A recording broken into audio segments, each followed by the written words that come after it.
Hello everyone, today we are going to learn about the Partograph. Today we'll be learning about the Partograph, how to fill it, and this is the sample Partograph of the Patan Hospital. So maybe in the some portion there will be the different from the WHO, but I'll say what are the different part of the WHO which here is mentioned or extra mentioned. So let's go with the Partograph. So here is the name. To like the significance of name is to know it is to identify the patient and to do the handover also. So name is important. For the husband name, if the two patients are of same name, then the husband name will be different, so that we can recognize the patient. And the age is very important, like if the patient is elderly primary cavity or the early primary cavity, so we can know it from the age and the other factor also. And the hospital number is required or necessary for tracing the data and other things, so this is also necessary. And for the address, like in the some address there are more prevalent disease rather than other places, so address is also important.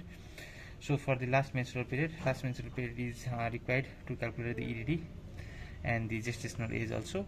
And the gestational age is calculated at the day of the induction of the labor. You have to understand this, like when the induction of labor is occurring, then that day's gestational age must be right here. And by the scan, what is the gestational age, to know like if there is any discriminatory in the gestational age, and by the scan and from the LMP.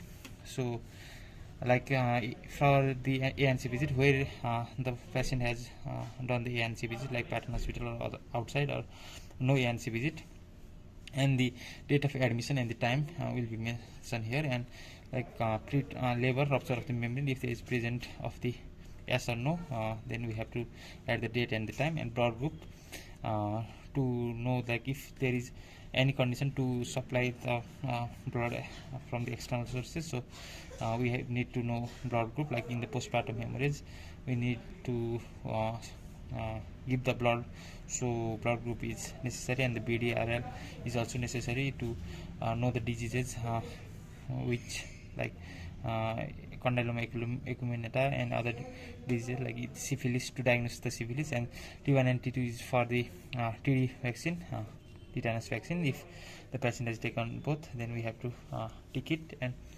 high risk factor, if she is having hypertension or gestational diabetes mellitus or other thing, then we have to mention here.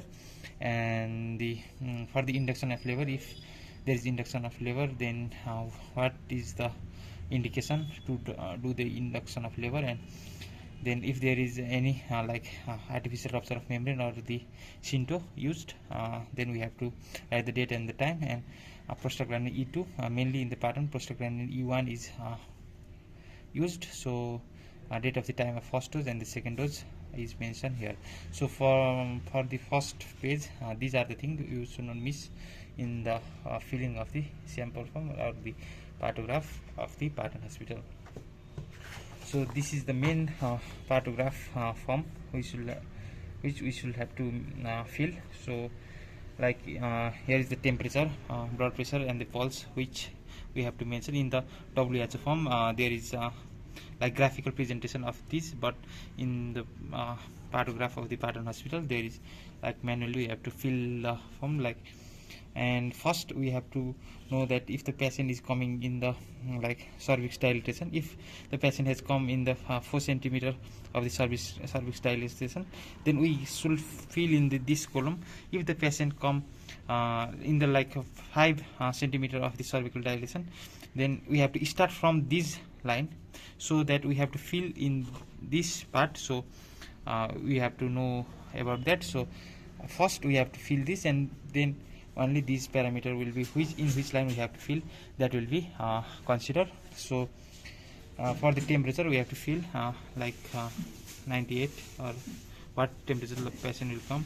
And the blood pressure we have to fill manually, and the pulse and the fetal heart rate. The normal fetal heart rate is between 110 to 160. So from that we can know the bradycardia and the tachycardia of the fetus. So for the contraction per 10 minutes, we have to see the contraction, if there is how much contraction in the 10 minutes, like 3 to 5 is the normal contraction which we need. And for the like if the contraction which is when we put the hand in the fundus and measure the time, when how long it lasts, then like if it lasts only for less than 20 seconds, then it is mild, and if it is lasts for 20 to 40 seconds, it is moderate, and for the greater than 40 seconds, it is the adequate contraction which is occurring. So if the patient is having the 3 contraction for the 10 minutes, and there is like moderate contraction like 30 seconds of the contraction residing, then we have to like this type, like in the moderate this pattern should be filled, so this pattern must be filled. And for the time, which time, like if L235 or like which time this is measured, and the date is also mentioned here. As if the patient come from the like 4 centimeter dilatation of the cervix, then we have to feel like this is the alert line, and the this is the action line. So this, if the line, if we feel like after the 1 hour, then the cervical dilation must be like minimum criteria is like 1 centimeter must be increased in the 1 hour. But if it goes to the crosses the oral line, then we have to think like to other procedure and like protected labor and other condition. If it is in the zone 1, then it is the good progression of the labor, so we should know about that. And for the descent of head, like from the abdominal palpation, and then we can know that the descent of head is like if in this time like if there is a head in the 5, then after the like 3 hours, then if here is in the 2/5 of the fetal part is palpated, then we have to feel for like this. And for the descent of head, these are the thing, and we can know like from this, like in the 2 descent of head, there is the station of 0, and for +1 and +2 and -1 -2, so we can feel the station of head from this also. So effacement, for the effacement, like 30%, 50%, 80%, 100% effacement of the cervix, we can know from the this percentage value. And the membrane is present or not, or if there is artificial rupture of membrane, we have to mention here. And for the station of head, then we have to, from the descent of head also, we can say that. And for in the WHO, these 3 are not mentioned, but only in the this partograph there is mention of the station of head, position of the head, and the caput. So for the position of the head, like the most common like anterior, posterior, and then the right and left. So if the patient is having like, if the baby fetus is in the LOT position, then left occipito transverse, so transverse means this, and left occipito means this triangle is in the left side, and then this quadrangular part is in the like posterior fontanelle is in the left side, and the this anterior fontanelle is in the right side. Likewise, if any condition, then we can mention like if the patient is in the like left occipito anterior, then the this oblique type line, and left occipito means like posterior fontanelle in this type, and then this like anterior fontanelle in this side, so left occipito anterior is mentioned here.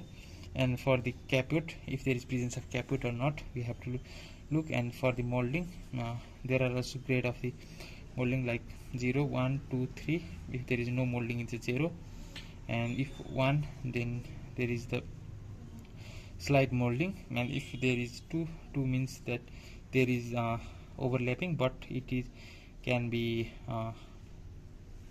separated but in the grade 3 modeling there is overlap and it cannot separate it. So modeling, and if there is presence of modeling or not, and the meconium is like intact or blood stained, can be seen like intact blood stained meconium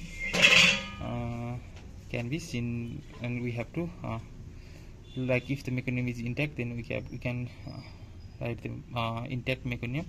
And the brief plan, if we need to, like if we have to, in the brief plan we have to know about the power, passenger and the passage. So first thing we have to see about the power, if there is adequate contraction or not. Then if there is not adequate contraction, then oxytocin can be used to increase the contraction of, or if then any cephalopelvic disproportion, then other management like can be done. So we have to look for this, and for the brief plan we have to mention here, and then we have to do the signature compulsorily at the end of the partograph. So the main advantage of the partograph, as already mentioned, as if we write the information in the single paper, then there is a less chance of missing the information also. And if there is no any graphical data or anything, if written or knowing from the graph, then we can feel that the time is taking many more, but from the data we can know that the labor is progressing good or not, or anything extra we have to do. Then we can know from this paper and this partograph, and this can be used like for if simple knowledge person also. So if already mentioned what to write or what to mention in the partograph, so anybody can fill the graph easily, and any health professional can fill this graph. And so mainly these are the things we need to consider in the partograph. So thank you for watching the video. Thank you.